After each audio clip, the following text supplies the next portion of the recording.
Assalamualaikum dan salam hormat. Saya Abang Muasli Abang Abdul Samad bersama anda dalam Berita Pagi Sarawak edisi Rabu 8 Disember.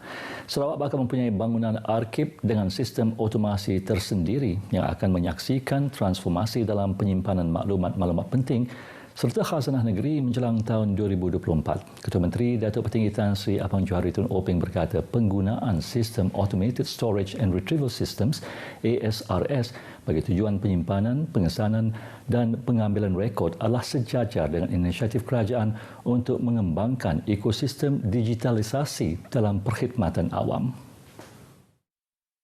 Menurut Datuk Petinggi Tan Sri Apang Johari, bangunan arkib tersebut amat penting bagi Sarawak kerana negeri ini kaya dengan khazanah sejarah termasuk maklumat-maklumat politik yang perlu dipelihara dan dilindungi. They can also work with the museum, but part of the exhibit or information in museum can be stored in this building. Beliau berkata demikian dalam sidang media selepas lawatan kerja ke projek bangunan arkib negeri bernilai RM250 juta di Kuching. Dalam pada itu, pengerusi Lembaga Pengurusan Pustaka Negeri Sarawak Tan Sri Dato' Amar Hamid Bugo berkata, bangunan arkib ini bukan sahaja penting untuk memelihara khazanah untuk dikongsi kepada generasi masa depan, malah ia juga menyimpan data-data penting kerajaan. Ia juga penting dalam membantu kerajaan untuk membawa taraf pengetahuan anak Sarawak ke arah yang lebih tinggi. Bangunan arkib yang dibina di tapak seluas lebih 7.12 hektar itu sebahagian besarnya akan dihaskan untuk penyimpanan rekod dan bahan arkib kerajaan negeri menggunakan kemudahan ASRS. Ia juga akan dilengkapi dengan bilik-bilik khas untuk bahan-bahan yang memerlukan persekitaran terkawal dan juga bakal bertindak sebagai pusat penyelidikan serta latihan. Sementara itu, Yayasan Perpaduan Sarawak YPS disaran supaya mengkaji kaedah komunikasi digital yang boleh dibincangkan dalam platform yayasan tersebut. Ketua Menteri Datuk Petinggi Tan Sri Apang Johari Tun Openg berkata ini kerana komunikasi digital merupakan antara elemen penting dalam pembangunan masa kini. Jelas Datuk Petinggi Tan Sri Apang Johari, pembangunan itu termasuklah untuk bidang pertanian, pelancongan, pendidikan dan penjagaan kesihatan. Katanya ia merupakan kaedah komunikasi baharu dan lebih efektif terutamanya kepada kumpulan sasar. Jelas beliau lagi komunikasi digital pada era pandemik juga merupakan kaedah yang berkesan dalam norma baharu sekaligus berpotensi merapatkan jurang digital komuniti. Datuk Petinggi Tan Sri Apang Johari menambah dari segi pembangunan di kawasan tertentu, aplikasi komunikasi digital akan membuka ruang baharu untuk diterokai di masa hadapan. Beliau berkata demikian pada majlis pelancaran sulung buletin bertajuk Community Communiting Unity yang disiar secara langsung menerusi aplikasi Facebook oleh Unit Komunikasi Awam Sarawak. Hampir 200 pegawai penguatkuasa dan pegawai pemantau harga Kementerian Perdagangan Dalam Negeri dan Hal Ehwal Pengguna KPDN-HEP Negeri Sarawak akan berada di lokasi tumpuan orang ramai untuk membeli belah untuk melakukan pemeriksaan dan pemantauan sepanjang pelaksanaan skim Harga Maksimum Keluarga Malaysia SHMKM yang berkuat kuasa semalam hingga 31 Disember depan. Menurut pengarah KPDN-HEP Negeri Sarawak, Datuk Stanley Tan, langkah berkenaan mencerminkan usaha berterusan bagi melindungi pengguna daripada aktiviti pengambilan keuntungan secara berlebihan oleh peniaga yang tidak beretika semasa musim perayaan. Justru itu, beliau menambah pihaknya telah mengambil inisiatif dan tindakan proaktif dengan membuat pemantauan dan pemeriksaan kedudukan bekalan barang-barang keperluan di kawasan bandar serta kawasan pedalaman meliputi seluruh rantaian pengedaran, pembekalan barangan dan perkhidmatan di seluruh kawasan negeri ini dalam usaha memastikan keperluan orang ramai tidak terjejas. Datuk Stanley menyatakan demikian dalam satu kenyataan media selepas melakukan tinjauan di sebuah pasaraya di Kota Samarahan semalam.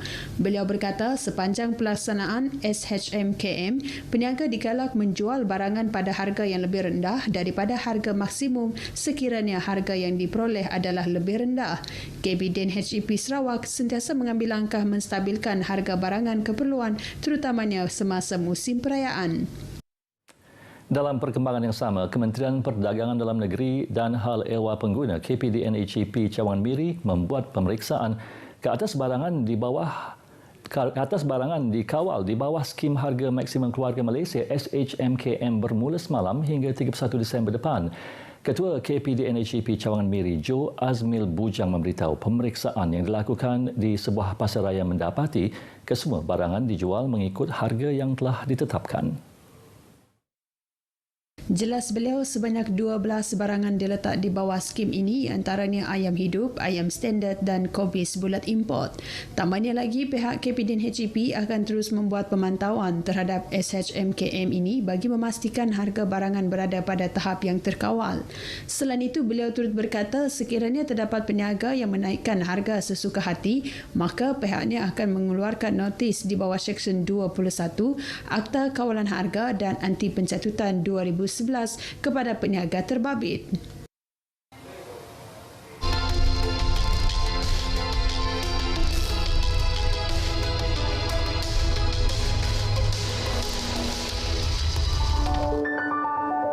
Business community to continue to assist SME and micro enterprises. Lepas saya berunding dengan rakan-rakan saya dalam kabinet, saya telah membuat keputusan untuk membantu mereka melalui dua cara.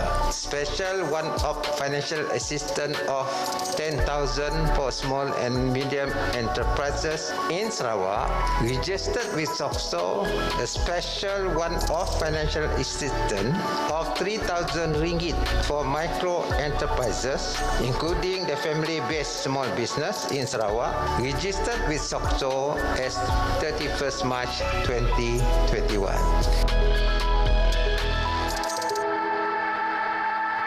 Dalam tempoh pandemik tu memang amat sukar untuk olah bisnes. Syukur alhamdulillah, terima kasih kerajaan Sarawak BKSS banyak membantu dari segi bayaran gaji, supplier untuk melunaskan banyak hutang.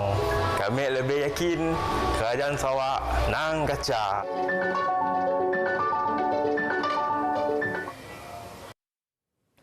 Kampung Merembeh di Serembu bakal menjadi lokasi projek perintis bagi meningkatkan sumber penternakan Sarawak. Calon GPS Serembu, Miro Simoh berkata dengan kebergantungan sumber daging import sehingga mencecah 90% ke negeri ini, beliau optimis kawasan tersebut sesuai bagi tujuan tersebut. Transfer kita punya expertise itu dan model ini boleh digunakan pakai di tempat-tempat lain secara tidak langsung akan lebih banyaklah lembu-lembu yang dapat kita pelihara di seluruh negeri Sarawak dan kebergantungan kita kepada import daging itu pasti akan berkurangan. Target saya dalam masa 3 tahun daripada sekarang. Miro menjelaskannya kepada RTM di Bau. Dalam pada itu, calon berumur 49 tahun itu antara calon yang mengadaptasi kelebihan media sosial dalam kempennya. Beliau percaya dengan pandemik yang melanda, kempen secara maya merupakan landasan paling selamat bagi calon dan pengundi. Polis Sarawak meluluskan sebanyak 17 permit permohonan kebenaran berkempen sepanjang tempoh pilihan raya umum Dewan Undangan Negeri PRU Dun Sarawak 12. Timbalan Pesuruhjaya Polis Sarawak, Datuk Macha Atta berkata ia melibatkan kawasan capaian internet yang lemah. Datang daripada kawasan DUN yang tidak mencapai pencapaian internetnya terlalu rendah. Sebab ada peraturan yang telah dikeluarkan oleh SPR mengatakan bahawa ceramah atau serahan kempen raya boleh dilaksanakan dengan syarat di kawasan tersebut adalah pencapaian internet adalah rendah. Daerah-daerah tersebut adalah Lundu 8 permit, Limbang 4, Lawas 3 dan masing-masing 1 di Betong dan Simunjan. Beliau ditemui pemberita selepas menjadi tetamu program khas Randau di RTM Kuching.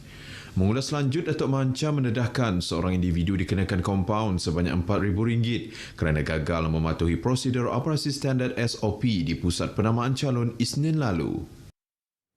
PRU Dun Sarawak kali ke-12 ini juga menyaksikan persaingan yang sengit antara muka lama dengan muka baharu. Antaranya GPS 24 dan DAP 11 calon muka baharu. Menurut penganalisis politik Dik Lembang Dugun, ekoran kekangan berkempen dalam norma baharu ini, mereka perlu kreatif menjalankan kempen mengikut SOP yang dibenarkan untuk menonjolkan diri agar dikenali rakyat. Bagi yang celik IT, saya rasa tak ada masalah menggunakan platform media sosial untuk berkempen untuk mempromosikan diri. Dan selain itu saya rasakan mereka perlu lebih inovatif, kreatif, terutama di kawasan yang tidak boleh bersemuka ini tadi. Bagi kawasan yang bersemuka, saya rasa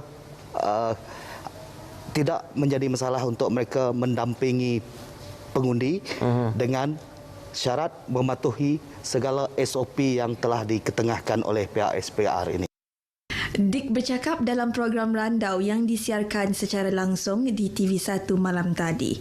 Tambahnya, kempen bersemuka amat sesuai dilaksanakan di luar bandar, terutama di lokasi yang kurang mendapat liputan internet.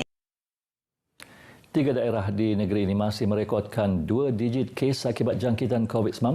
Jawatankuasa Pengurusan Bencana Negeri JPBN menerusi kenyataan media semalam memaklumkan daerah tersebut adalah Miri dengan 22 kes, Kuching 19 dan Sibu 10 kes. Manakala 11 lagi daerah masing-masing mencatatkan 1 digit antara 7 hingga 1 kes. Ini sekaligus menjadikan 71 kes baharu direkodkan di Sarawak semalam dan 69 kes daripadanya merupakan kategori 1 dan 2 serta 2 kes lagi merupakan kategori 3, 4 dan 5. JPBN turut melaporkan 1 kes kematian akibat jangkitan COVID-19 semalam melibatkan seorang kanak-kanak perempuan berumur 11 tahun di daerah Samarahan. Sementara itu, tiada kluster baharu dikesan di Sarawak. Sekian berita pagi Sarawak, edisi 8 Disember. Terus patuhi SOP bagi mengurang risiko penularan COVID-19 dengan sentiasa memakai pelitup muka dan jaga jarak fizikal meskipun dalam tempoh kempen PRU Dun Sarawak. #KamiMilih yang sahih di berita RTM saya Abang Muaz di Abang Bersamat. Assalamualaikum.